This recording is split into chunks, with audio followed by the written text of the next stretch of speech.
अब हम अपना नेक्स्ट कॉन्सेप्ट नेक्स्ट चैप्टर पढ़ेंगे, दैट इज सप्लाई। हमने जो डिमांड चैप्टर पढ़ा वहां पे हमने कंज्यूमर के पॉइंट ऑफ व्यू से पढ़ा कि कंज्यूमर क्या चाहता है, उसका सेटिस्फेक्शन क्या है, किस प्राइस पे किस कमोडिटी को वो परचेज करना चाहता है, सारा हमने वहां पे किसके पॉइंट ऑफ व्यू से पढ़ा था, कंज्यूमर के पॉइंट ऑफ व्यू से। अब हम सप्लाई में पढ़ेंगे किसका पॉइंट ऑफ व्यू, प्रोड्यूसर का पॉइंट ऑफ व्यू, मैन्युफैक्चरर का पॉइंट ऑफ व्यू कि वो एक्चुअली में क्या चाहता है। अगर मैं बात करूं सप्लाई की, तो सप्लाई बात करता है कि भाई जब एक प्रोड्यूसर अपने गुड्स को जो उसने प्रोड्यूस करा है वो जब विलिंगनेस हो उसको बेचने की, उसके अंदर विलिंगनेस हो एट अ पर्टिकुलर प्राइस, जो मार्केट करंट प्रिवेलिंग प्राइस होता है, अगर वो उस करंट प्रिवेलिंग प्राइस पे उस प्रोडक्ट को, उस कमोडिटी को बेचना चाहे, सेल करना चाहे, दैट इज कॉल्ड सप्लाई। क्योंकि आपको कुछ बच्चों को स्टॉक और सप्लाई में डिफरेंस नहीं पता होता है। There is a huge difference between the stock and supply. For example अगर मैं लूं कि एक प्रोड्यूसर है जिसने 10,000 यूनिट्स का मैन्युफैक्चरिंग करी, उसने 10,000 यूनिट्स की मैन्युफैक्चरिंग करी, जिसमें से उसने मार्केट में बस ओनली 8,000 स्टॉक को क्या करा, निकाला। तो दैट मीन्स जो ये इसने बेका दैट इज कॉल्ड सप्लाई। पर जो रिमेनिंग 2,000 है वो तो हमारा स्टॉक है, जो हम अभी चाहते ही नहीं बेचना at a current prevailing price, at a current market price. तो हम स्टॉक को सप्लाई के अंदर इंक्लूड नहीं करते। सप्लाई वही होता है जो एक प्रोड्यूसर बेचना चाहे, विलिंगनेस हो at a particular possible price और at a point of time, कि एक टाइम पे एक प्रोड्यूसर किसी कमोडिटी को सेल करना जब चाहता है, ये नहीं कोई उसमें फोर्सफुली मांग रहा है, दबाव डाल रहा है, नहीं, जब वो खुद से चाहता है, that is called supply. There is a difference between stock and supply। सब बच्चों को पता होना चाहिए कि स्टॉक और सप्लाई के बीच में बहुत बड़ा अंतर है। स्टॉक, अगर एक पर्सन ने क्या करा, 10,000 यूनिट बनाई, उसमें से 8,000 अपने कंजप्शन के लिए रख ली, that is not a supply, क्योंकि वो अपने पर्सनल कंजप्शन के लिए यूज कर रहा है। पर अगर 2,000 यूनिट, 3,000 यूनिट, 4,000 यूनिट जो वो मार्केट में लेके आ रहा है at a particular possible price, that is called the supply. जब एक सेलर आता है, मार्केट में आता है, तो वो चाहता है कि भाई मैं ज्यादा से ज्यादा प्राइस में ज्यादा से ज्यादा कमोडिटी को क्या करूं, सेल कर पाऊं, जिससे कि मोर and more profit, more and more earning को अर्न कर पाऊं। क्योंकि हर एक पर्सन, हर एक इंडिविजुअल का ये मोटिव होता है कि वो ज्यादा से ज्यादा प्रॉफिट कमाए। अगर वो उसकी कमोडिटी का प्राइस बढ़ रहा है तो वो क्या चाहेगा कि मैं कम से कम सेल करूं, नहीं, वो चाहेगा कि मैं ज्यादा से ज्यादा क्वांटिटी को सप्लाई करूं, जिससे कि मैं मोर अर्निंग, मोर प्रॉफिट को मैक्सिमाइज कर पाऊं। तो हम डेफिनेशन देखते हैं यहाँ पे, supply of a commodity refers to a schedule. Schedule means कि ये एक टेबल को शो करता है, showing various quantities of a commodity, various quantity of a commodity, कि ये मेरा प्राइस है, ये मेरा क्वांटिटी सप्लाइड है। 4 प्राइस में मैंने 100 यूनिट को बेचा, 5 यूनिट में मैंने 200 को, 6 यूनिट में मैंने 300 को, 7 यूनिट में मैंने 400 को, कि भाई at a possible prices various quantities of a commodity that the producer are willing to sell at a different possible prices of a commodity at a point of time. हर एक इंडिविजुअल, हर एक producer चाहता है कि वो more and more commodity, more and more supply करे, जिससे कि वो मोर एंड मोर अर्निंग को कमा पाए। अब आप बोलोगे मैम आपने यहाँ पे सप्लाई की वर्ड यूज नहीं किया, आपने यहाँ पे क्वांटिटी सप्लाई का यूज करा है। जब हमने डिमांड चैप्टर पढ़ा था तो हमने बताया था वहां पे कि there is a difference between a demand and quantity demand. तो यहाँ पे भी there is a difference between the supply and quantity supply. Supply बात करता है various possible quantities of a commodity at various possible price, कि हर एक पॉसिबल क्वांटिटी की बात करता है at a various possible price. पर अगर मैं बात करूं क्वांटिटी सप्लाइड की, क्वांटिटी सप्लाई बात करता है कि भाई एक स्पेसिफिक प्राइस पे स्पेसिफिक क्वांटिटी को कितना सेल किया जा रहा है। अगर मैं बात करूं, एक मैं टेबल बनाती हूं प्राइस और क्वांटिटी सप्लाइड की। 10 यूनिट पे मैं 400 यूनिट का कर रही हूं, 11 प्राइस में मैं 500 का, 12 उस पे मैं 600 का।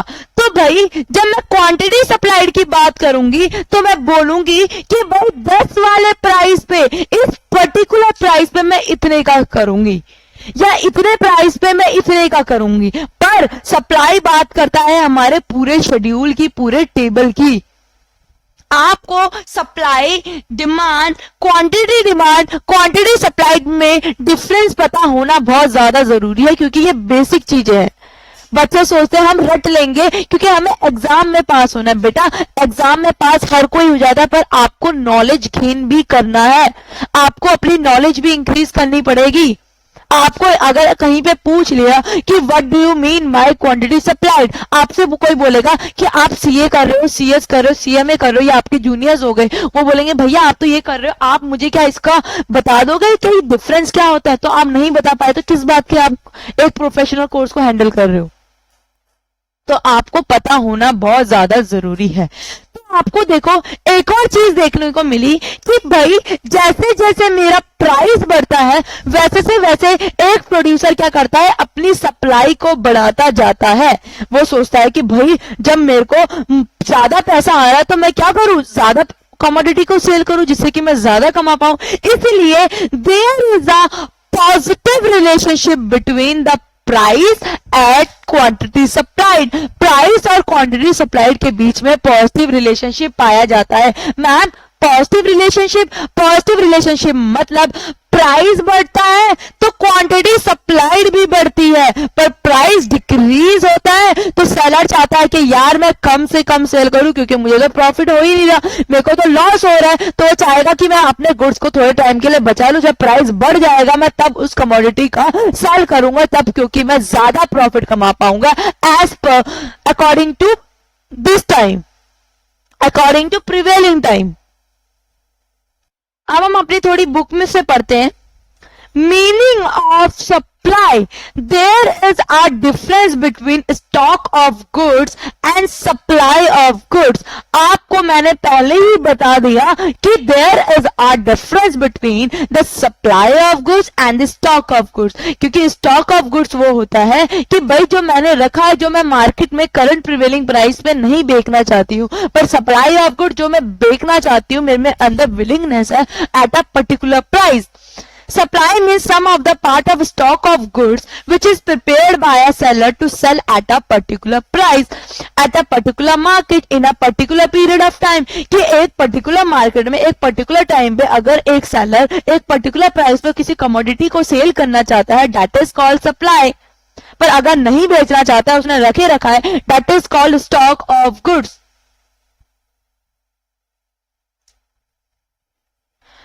Next is law of supply. जैसे हमने लॉ ऑफ डिमांड पढ़ा था वैसे ही अब हम लॉ ऑफ सप्लाई पढ़ेंगे कि लॉ ऑफ सप्लाई क्या बोलता है। It explains the functional relationship between price of a good and supply of a good। ये किसके बारे में रिलेशनशिप के बारे में बात करता है? Price and supply of a good. When all other things remain constant, हम यहाँ पे अदर फैक्टर्स को कांस्टेंट रहते हुए चलेंगे, जैसे price of the good, income of the consumer, taste and preference of the producer. ये सारी चीजें हम यहाँ पे जैसे हम डिमांड में करते थे वैसे ही यहाँ पे भी कुछ फैक्टर्स होंगे, हम उनको कांस्टेंट मान के चलेंगे। वहां पे taste, income, price of the complementary goods, price of the substitute good, price of the complementary goods, ये फैक्टर हुआ करते थे, हम वहां पे उनको कांस्टेंट मान के चलते थे। पर यहाँ पे भी कुछ अदर फैक्टर्स होंगे, हम उनको भी क्या करेंगे? कांस्टेंट मानते हुए चलेंगे। If the price rises, अगर किसी कमोडिटी का प्राइस बढ़ता है तो उसकी सप्लाई भी बढ़ेगी। अगर प्राइस कम होगा तो सप्लाई भी क्या हो जाएगी, गिर जाएगी, कम हो जाएगी। It means there is a proportional relationship between price and commodity, कि उनके बीच में कैसा रिलेशनशिप है, उनके बीच में पॉजिटिव रिलेशनशिप पाया जाता है between the price and quantity supplied. अब याद रखना, अगर हम इसका टेबल डायग्राम बनाएंगे तो मैंने आपको बोला है कभी भी दो चीजों के बीच में अगर आपका नेगेटिव रिलेशनशिप पाया जाता है तो आपका डिमांड कर्व क्या होता है, डाउनवर्ड स्लोपिंग होता है। बट मैंने जब आपको बोला बट अगर आपको देयर कैसा रिलेशनशिप दिखे, पॉजिटिव रिलेशनशिप दिखे between the price and quantity supplied या अदर फैक्टर्स, तो आप कैसा डायग्राम बनेगा, आपका अपवर्ड स्लोपिंग बढ़ेगा। क्यों, देखो प्राइस ये हमारा इतने प्राइस पे हम इतनी क्वांटिटी को सप्लाई कर रहे हैं, जैसे ही प्राइस बढ़ा तो क्या कम हुआ, नहीं, क्वांटिटी सप्लाई भी बढ़ गई। प्राइस बढ़ा तो क्वांटिटी सप्लाइड भी बढ़ गई, फिर प्राइस बढ़ा तो क्वांटिटी सप्लाई, प्राइस कम तो क्वांटिटी सप्लाइड कम, प्राइस कम तो क्वांटिटी सप्लाइड कम। इसलिए हमारा जो सप्लाई कर्व होता है वो अपवर्ड स्लोविंग होता है। बिकॉज इसका रीजन है because there is a positive relationship between price and supply of a commodity. पर डिमांड कर्व में नेगेटिव हुआ था, डाउनवर्ड स्लोपिंग होता था। क्यों, रीजन था क्योंकि प्राइस और डिमांड में नेगेटिव रिलेशनशिप पाया जाता है। अब हम बात करेंगे सप्लाई शेड्यूल की, सप्लाई की टेबल की। सबको पता है कि हम पॉसिबल प्राइसेस में पॉसिबल क्वांटिटीज को शो करते हैं, that is called the table, that is called the schedule, कि इस प्राइस पे ये कमोडिटी, इस प्राइस पे ये कमोडिटी, इस प्राइस पे ये कमोडिटी, इस प्राइस पे ये commodity, that is called the schedule, that is called the supply schedule. It shows the various quantity of the goods that are supplied at various level of prices, कि मैं इस price पे इतनी quantity, इस price पे इतनी quantity, इस price पे मैं इतनी क्वांटिटी सप्लाई करना चाहूंगा। Next one is types of supply schedule. दो टाइप्स के सप्लाई शेड्यूल होते हैं, एक इंडिविजुअल और एक मार्केट। इंडिविजुअल में जब हम एक पर्टिकुलर पर्सन की बात करते हैं दैट इज कॉल्ड इंडिविजुअल, पर मार्केट में हम सारे के सारे इंडिविजुअल को क्या कर देते हैं, उनका सम अप कर देते हैं, टोटल कर देते हैं in a market supply schedule. Individual supply schedule. It shows various quantity of goods that are supplied by an individual seller or producer at various level of prices. कि भाई एक individual seller किस possible prices में किस possible quantity को cell करना चाहते हैं, हम यहाँ पे एक इंडिविजुअल सेलर के पॉइंट ऑफ व्यू से पढ़ेंगे कि इतने प्राइस में उसने इतनी क्वांटिटी करी, इतने प्राइस पे इतनी, इतने प्राइस पे इतनी, इतने प्राइस पे इतनी। तो देख रहे हो आपकी प्राइस और क्वांटिटी सप्लाइड में पॉजिटिव रिलेशनशिप शो हो रहा है, इसलिए इसका जो सप्लाई का बनेगा वो अपवर्ड की तरफ ही बनेगा। ऐसे ही मार्केट, जब हम 2 से 3 सप्लायर या 2 से 3 सेलर को लेंगे और उनके जो भी उनकी क्वांटिटी है उनको क्या कर देंगे कि एट अ पर्टिकुलर प्राइस वो कितनी कितनी कमोडिटी को क्या कर रहे हैं, सेल कर रहे हैं, और उनका ऐड करके सम अप करके यहाँ पे लिखे उसको हम अपने सप्लाई शेड्यूल में फॉर्म कर देंगे, और उसका भी सप्लाई कर्व क्या होगा, अपवर्ड स्लोपिंग ही हमें देखने को मिलेगा। या ये याद रखना कि आपको एक्स एक्सिस पे क्वांटिटी सप्लाइड और वाई एक्सिस पे आपको प्राइस को शो करना है। ये तो सबको ही पता है कि हम यहाँ पे प्राइस, यहाँ पे डिमांड, यहाँ पे प्राइस और यहाँ पे क्वांटिटी सप्लाइड को शो करते हैं। बार बार मुझे बताने की जरूरत नहीं है। अगर तब भी प्रॉब्लम है तो मुझसे आप पर्सनली भी पूछ सकते हो। It shows the various quantity of the goods that is supplied by various producer or seller at various level of prices in the market. When we add the supply of all sellers, then total supply or market supply can be obtained. जब हम हर एक individual seller की sum up कर देंगे, total कर देंगे, तो हमें क्या मिलेगा, एक मार्केट सप्लाई या टोटल सप्लाई निकल के आएगा। Whether the individual supply curve or market supply curve slopes upward from left to right, there is a direct proportional relationship between price and supply, कि चाहे मार्केट हो चाहे इंडिविजुअल, तब भी आपका सप्लाई का क्या बनेगा, दोनों केसेस में अपवर्ड ही बनेगा। बिकॉज क्योंकि प्राइस और क्वांटिटी सप्लाइड में पॉजिटिव रिलेशनशिप पाया जाता है। Next is exceptions to the law of supply, कि जहां पे लॉ ऑफ सप्लाई मतलब कि जो प्राइस और क्वांटिटी सप्लाइड में पॉजिटिव रिलेशनशिप पाया जाता है वो यहाँ पे इन केसेस में क्या सुटेबल नहीं होता, वो यहाँ पे होल्ड नहीं करता। इसलिए जो आपका यहाँ पे सप्लाई कर्व होगा वो कैसा होगा, वो हमारे ये एक्स है ये वाई है, आपको यहाँ पे हॉरिजॉन्टल बेसिस पे देखने को मिल जाएगा। अब वो क्यों होगा, किस वजह से होगा, तो हम यहाँ पे उसके एग्जाम्पल पढ़ेंगे। यहाँ पे कुछ 3 से 4 आपके 2 दे रखे हैं, पर मैं कुछ एक्स्ट्रा भी बताऊंगी कि भाई वो चीजें भी हैं, वो 2-3 पॉइंट एक्स्ट्रा वो भी है जहां पे लॉ ऑफ सप्लाई होल्ड नहीं करता। सबसे पहला एक चीज यहाँ पे लिखो, लैंड और एग्रीकल्चर, एक ये भी एक पॉइंट है कि जो हमारे एग्रीकल्चर गुड्स होते हैं वहां पे भी जो हमारा लॉ ऑफ सप्लाई है वहां होल्ड नहीं करता। क्यों नहीं करता, वो इसलिए नहीं करता क्योंकि जो हमारी एग्रीकल्चर है, जो हमारी खेती है, वो टोटली डिपेंड करती है किस पे, हमारे मॉनसून पे, कि हमारा वेदर कैसा है, कि भाई जिस चीज की रिक्वायरमेंट उसको है, जिस मौसम की रिक्वायरमेंट है, अगर वो नहीं हुई तो क्या उस पर्टिकुलर क्वांटिटी का प्रोडक्शन हो सकता है, नहीं हो सकता। क्या हम जैसे प्राइस बढ़ेंगे क्या उसका मोर सप्लाई कर पाएंगे, नहीं कर पाएंगे, क्योंकि उसका तो प्रोडक्शन ही नहीं हुआ, क्योंकि जो वेदर, जो मॉनसून वो चाहता था वो हमें मिला ही नहीं। तो हम क्वांटिटी सप्लाई, हम अपनी सप्लाई ऑफ कमोडिटी को क्या नहीं कर पाएंगे, सप्लाई नहीं कर पाएंगे मार्केट में एट अ प्रिवेलिंग प्राइस। इसलिए इस सिचुएशन पे भी लॉ ऑफ सप्लाई होल्ड नहीं करता। Next one is that is second. मैं इसलिए बोल रही हूं क्योंकि आपके इंस्टीट्यूट ने आपको मेनली 2 ही गुड्स बोल रखे, रेयर गुड्स और सप्लाई ऑफ गुड्स, और उन्होंने एग्रीकल्चर गुड्स को ऐसे ही बेसिकली ऐसे ही दे दिया, इसमें कुछ समझाया नहीं, आपको बस बोल दिया कि एग्रीकल्चर गुड्स का जो सप्लाई कर्व होता है वो OY एक्सिस का होता है। पर ये पता होना बहुत ज्यादा जरूरी है कि किस वजह से होता है, क्योंकि हमने पहले ही बोल रखा है हम एक एक चीज को क्लियर करते हुए चलेंगे, एक एक चीज का क्यों हुआ, कैसे हुआ, ये हमें पता होना चाहिए, क्योंकि हम एक ऐसे प्रोफेशनल लेवल पे है जहां पे हमें हर एक चीज का मतलब ये हुआ तो क्यों हुआ पता होना बहुत ज्यादा जरूरी है। क्योंकि हम रट के पास नहीं होना चाहते, हम समझ के कि हम आगे जाके दूसरे बच्चों को बता सके, अपनी प्रैक्टिकल लाइफ में, अपने इंटरव्यूज में हमसे कोई पूछे ये बेसिक चीजें तो हम वो भी इनको बता पाए।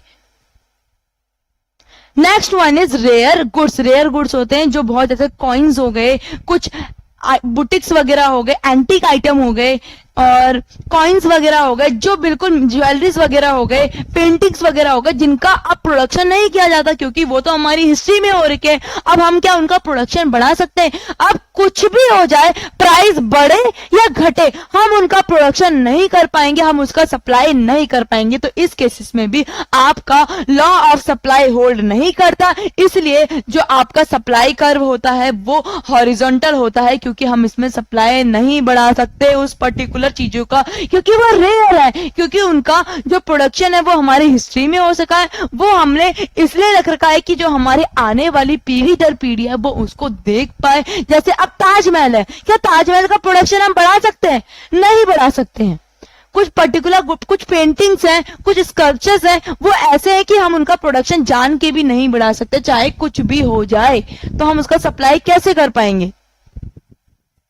Next one is supply of labour. Ma'am supply of labour, क्या लेबरों की भी सप्लाई होती है? ये कॉन्सेप्ट ध्यान से समझना, कुछ बच्चे तो ऐसे भूल जाते हैं, उनको समझ ही नहीं आता कि क्या है ये कॉन्सेप्ट, क्योंकि थोड़ी लैंग्वेज ही ऐसी है। मैं आपको एक बार पढ़ के बताती हूँ, फिर मैं आपको एक एग्जाम्पल बताऊंगी तो आप उस एग्जाम्पल से पूरा रिलेट कर पाओगे। It's 100% surety. In case of labour the supply curve is backward bending, कि इस केस में जो आपका जो सप्लाई कर्व है वो बैकवर्ड बेंडिंग मतलब ऐसे मुड़ जाता है, पर सप्लाई कर्व तो सीधा होता है, पर इस केस में जो आपका ऐसे मुड़ जाता है आपका सप्लाई कर्व। क्यों? Because in the initial stage if the wage level, जो वेजेस है अगर किसी इंडिविजुअल की बढ़ती है तो वो सप्लाई ऑफ लेबर, हम यहाँ पे बोलेंगे टाइम ऑफ वर्क, तो वो अपने काम को भी क्या करता है, टाइम समय को बढ़ाता है। बट एक टाइम के बाद, एक सर्टेन वेज के बाद, if wages are increase they require the more labour, क्योंकि उसकी जो इनकम है, जितना पहले वो टाइम दे रहा था अब वो कम टाइम दे रहा है, तब भी उसकी जो वेजेस है पहले से उसको ज्यादा ही मिल रही है, तो वो एक आराम में आ जाता है, वो इतने अच्छे से काम नहीं करता है। So the supply of labour, इसलिए जो सप्लाई ऑफ लेबर है, जो टाइम ऑफ लेबर है, वो डिक्रीज होने लगता है। मैम क्या बोल रहे हो, समझ ही नहीं आ रहा? आएगा बेटा समझ में। अब देखो यहाँ पे एक एग्जाम्पल पहले मैं लिखती हूं, फिर आपको उसको to the point, to the clarity उसको समझ में समझाऊंगी। इस एग्जाम्पल को करने से पहले एक ध्यान रख लेना कि आप जो स्टिकी नोट्स आते हैं वहां पे इस कॉन्सेप्ट को, इस एग्जाम्पल को पूरा नोट डाउन करके उतार लेना। अगर आपने ये एग्जाम्पल एग्जाम में बैठने से पहले नहीं देखा और क्वेश्चन आ गया तो आप ही कंफ्यूज हो जाओगे कि क्या हो रहा है, कि कैसे वेज रेट बढ़ने से कैसे उसकी जो सप्लाई ऑफ लेबर की कैसे कम हो रही है। आप इसको स्टिकी नोट में, आप जिस पॉइंट पे जहां पे ये लिखा है जो बुक में, यहां पे आप इसको पेस्ट कर लोगे स्टेपलर से, या फिर आप नोट्स प्रिपेयर कर रहे हो तो आप वहां पे इसको चिपका लेना। जोन सी भी बुक है आपके पास, आप उसको प्रिपेयर करते टाइम ये लिख लेना। आपको यही चीज मैं बार बार बोल रही हूं। तो हम एग्जाम्पल समझते हैं कि एक रामू नाम का पर्सन था जो एक फैक्ट्री में काम करता था, जो इतना स्किल्ड भी नहीं था, जिसको हल्का फुल्का काम आता था, वो 2-3 साल से काम कर रहा था, तो उसको 1 घंटे के 200 रुपए मिलते थे। और वो कितना काम करता था, वो 5 घंटे काम करता था, तो उसकी टोटल वेजेस किसको कितनी होती थी, उसको 1000 रुपए। सिंपल सी बात है, एक रामू नाम का लड़का था या एक आदमी था, वो काम करता था जिसको 1 घंटे का 200 रुपए मिलता था, और वो टोटल कितने घंटे काम करता था, 5 घंटे। तो उसकी टोटल इनकम कितनी हुई, जब हमने इसको इससे मल्टीप्लाई करा तो 1000 रुपए।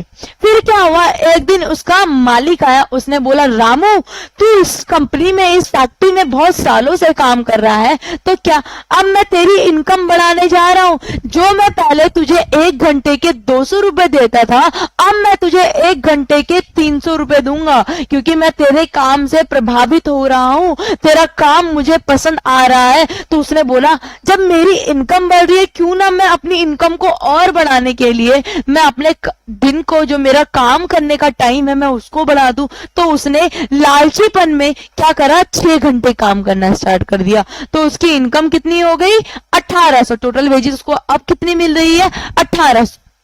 फिर उसका मालिक आया कि भाई रामू मैं तेरी इनकम अब 1 घंटे की 400 रुपए कर रहा हूं। तो उसने बोला कोई बात नहीं, मैं अपने काम करने के टाइम को और बढ़ा दूंगा। उसने 7 घंटे काम करना स्टार्ट किया और उसकी इनकम 2800 हो गई। फिर उसने बोला, उसके मालिक ने, रामू मैं तेरी इनकम को 500 रुपए बढ़ा रहा हूं 1 घंटे की। तो उसने क्या बोला कि नहीं, अब मुझे अपने घंटे नहीं बढ़ाने, क्योंकि मुझे पता है कि मैं अपने काम को कांस्टेंट भी रखूं, अपने घंटों को कांस्टेंट भी रखूं या कम भी कर दूं, तब भी मेरी इनकम तो बढ़ ही रही है। जितना मुझे पहले पैसा मिल रहा था अब भी मुझे उससे ज्यादा ही मिलेगा। तो उसने क्या करा, अपने दिन को, अपने घंटे को कांस्टेंट रखा और उसकी इनकम क्या हो गई, बढ़ रही, क्योंकि अब उसमें थोड़ा आलस सा आ गया। एक लेजर, जब एक पर्सन किसी कंपनी में कुछ 10 साल 15 साल काम कर लेता है और उसको पता है उसकी वेजेस बढ़ ही रही है, तो वो थोड़ा आराम में आ जाता, थोड़ा उसकी में चुस्ती नहीं रहती है उतनी। फिर उसने 1 घंटे के उसको 600 रुपए मिले, तो उसने अपने वर्क टाइम को क्या कर दिया, डिक्रीज कर दिया, क्योंकि उसे पता है उसकी इनकम तब भी बढ़े, तब भी उसको 100 रुपए का ज्यादा का मुनाफा हो रहा था और वो 3600 रुपए कमा रहा था। तो हमें क्या देखने को मिला कि जैसे जैसे उसकी वेज रेट, जैसे जैसे देखो मैं यहां पे बोल रही हूं, जैसे जैसे उसकी वेज रेट बढ़ रही है और हमारा जो सप्लाई ऑफ लेबर है वो कम हो रहा है। इसलिए दैट्स वाई जो इसका सप्लाई कर्व होता है, जो इसका सप्लाई कर्व होता है वो बैकवर्ड बेंडिंग हो जाता है। यहाँ पे बना के देखते हैं। जो सप्लाई का इसका ऐसे जा रहा होता है, पर एक टाइम के बाद क्योंकि उसने लेजर की वजह से, आलस की वजह से अपने वर्क टाइम को क्या कर दिया, कम कर दिया, इसलिए आपका सप्लाई कर्व बैकवर्ड बेंडिंग हो जाता है इस केस में। तो क्या लिखा था यहाँ पे, in case of labour the supply curve is backward bending because in the initial stage if the wage level is increase the supply of labour was also increase. कि जब वेज लेवल उसकी बढ़ रही है, जब उसकी वेज लेवल ये बढ़ रही है, तो उसकी सप्लाई ऑफ लेबर मैंने क्या बोला था, टाइम ऑफ वर्क, कि वो जो टाइम दे रहा है वो भी उसका बढ़ रहा है। फिर क्या लिखा, बाय बियॉन्ड अ सर्टेन, फिर एक टाइम के बाद if the wages are increase they require the more labour. तो क्या होता है कि वो थोड़े लेजर आराम में आ जाता है। जब उसकी वेजेस तो बढ़ ही रही है, पर वो क्या हुआ, लेजर में आ गया, आराम में आ गया। So the supply of labour will be decrease, इसलिए सप्लाई ऑफ लेबर क्या होता है, वो डिक्रीज होने लगता है। और इसका जो कर्व होता है, सप्लाई कर्व, वो बैकवर्ड बेंडिंग होता है, इसलिए ऐसा रीजन, क्योंकि जो सप्लाई ऑफ लेबर है, जो टाइम ऑफ वर्क है, उनका क्या हो रहा है, डिक्रीज हो रहा है। तो हमने अभी तक जो एक्सेप्शन पढ़े, एक्सेप्शंस ऑफ सप्लाई, तो एक एक करके देखते हैं कि कौन कौन से पढ़े। सबसे पहला हमने पढ़ा एग्रीकल्चर गुड्स, इजी था बिल्कुल। एग्रीकल्चर गुड्स, क्योंकि हमें पता है जो हमारा खेती है वो किस पे डिपेंड करती है, वो हमारे मौसम पे डिपेंड करती है। अगर मौसम नहीं हुआ तो हम पर्टिकुलर गुड्स की, कमोडिटी का क्या नहीं कर पाएंगे, सप्लाई नहीं कर पाएंगे। सेकंड था हमारा रेयर गुड्स। रेयर गुड्स मतलब जो बहुत पुराने हैं, जिनका प्रोडक्शन कर पाना अब बहुत ज्यादा मुश्किल, जैसे एंटिक्स हो गए, गोल्ड कॉइन्स हो गए, जो पुराने जमाने के मेटल कॉइन्स से, या फिर पेंटिंग्स हो गई। ये सारे चीजें क्या है, ये पुराने हिस्टोरिकल है, जिनका प्रोडक्शन करना कम है, इसलिए इसका जो सप्लाई कर्व होता है वो हॉरिजॉन्टल होता है to the Y axis. Third one हमने पढ़ा सप्लाई ऑफ लेबर। इसका बताने की जरूरत नहीं है कि जैसे जैसे हमारी सप्लाई बढ़ती है, हमारी वेज लेवल, हमारा जैसे जैसे वेज लेवल बढ़ता है, सप्लाई ऑफ लेबर भी बढ़ती है। पर एक स्टेज के बाद इनकम तो इंक्रीज होती है, पर हमारी सप्लाई डिक्रीज हो जाती है, क्योंकि लेबर किस में आते हैं, एक उनके अंदर वो चुस्ती फुर्ती कम हो जाती है, वो एक आराम करना चाहते हैं। Supply of labour. फिर फोर्थ वन जो मैं करवा रही हूं आपको, अर्जेंट नीड ऑफ कैश या urgent need for cash. Urgent need for cash, जब एक इंडिविजुअल है, एक सेलर है, जब उसको पैसे की जरूरत होती है तो वो क्या करता है कि वो कम रेट में ही अपने पर्टिकुलर गुड्स को, पर्टिकुलर कमोडिटी को सेल कर देता है, क्योंकि उस टाइम वो सोचता है कि कम में ही मेरा सामान बिक जाए, क्योंकि उस टाइम उसको पैसे की नीड होती है। तो वो जैसे तैसे करके पैसा कमाना चाहता है, पैसे अर्न करना चाहता है, तो वो कम रेट पे ही प्रोडक्ट को क्या कर देता है, सेल कर देता है। इस केस में क्या होता है, प्रोडक्ट कम होने पे भी सप्लाई बढ़ जाती है, इसलिए यहाँ पे पॉजिटिव रिलेशनशिप हमें देखने को नहीं मिलता है। Next one is perishable goods. Perishable goods मतलब कि जो गुड्स समय के साथ साथ, जैसे समय बीतता है तो वो समय के साथ साथ क्या हो जाता है, खराब हो जाते हैं। तो इनका जो सप्लाई कर्व होता है, सप्लाई कर्व यहाँ पे होल्ड नहीं करता है, क्योंकि पेरिशेबल गुड्स सड़ने वाले होते हैं। अगर एक टाइम के बाद वो नहीं बिक रहे हैं तो सेलर क्या करता है, उनको कम रेट पे बेच देता है कि ना बिकने से अच्छा, खराब होने से अच्छा, लॉस होने से अच्छा मैं उसे 10 रुपए तो कमा लूं। अगर कोई गुड है 20 रुपए का और उसने देखा कि अभी इतनी क्वांटिटी, इतने में से इतनी क्वांटिटी अभी बची है और वो कुछ 2-3 घंटे बाद खराब हो जाएगी, तो वो उसका रेट कम कर देता है, 12 या 10 रुपए में उसको बेच देता है, क्योंकि कुछ जीरो मिलने से अच्छा 12 रुपए का प्रॉफिट हो जाए वो क्या है, सही है। 8 रुपए का वो लॉस झेल लेगा, 20 रुपए की लॉस झेलने से अच्छा है। These are the exceptions of the law of supply, जहां पे लॉ ऑफ सप्लाई होल्ड नहीं करता है, इसलिए इस केस में हमारा law of supply upward sloping हमें देखने को नहीं मिलता है, क्योंकि इस केस में हमारा वो हॉरिजॉन्टल होता है। यहाँ पे एक्स एक्सिस, यहाँ पे वाई, यहाँ पे 0, इसलिए वो ओ वाई एक्सिस के हॉरिजॉन्टल देखने को मिलता है इन सारे केसेस पे।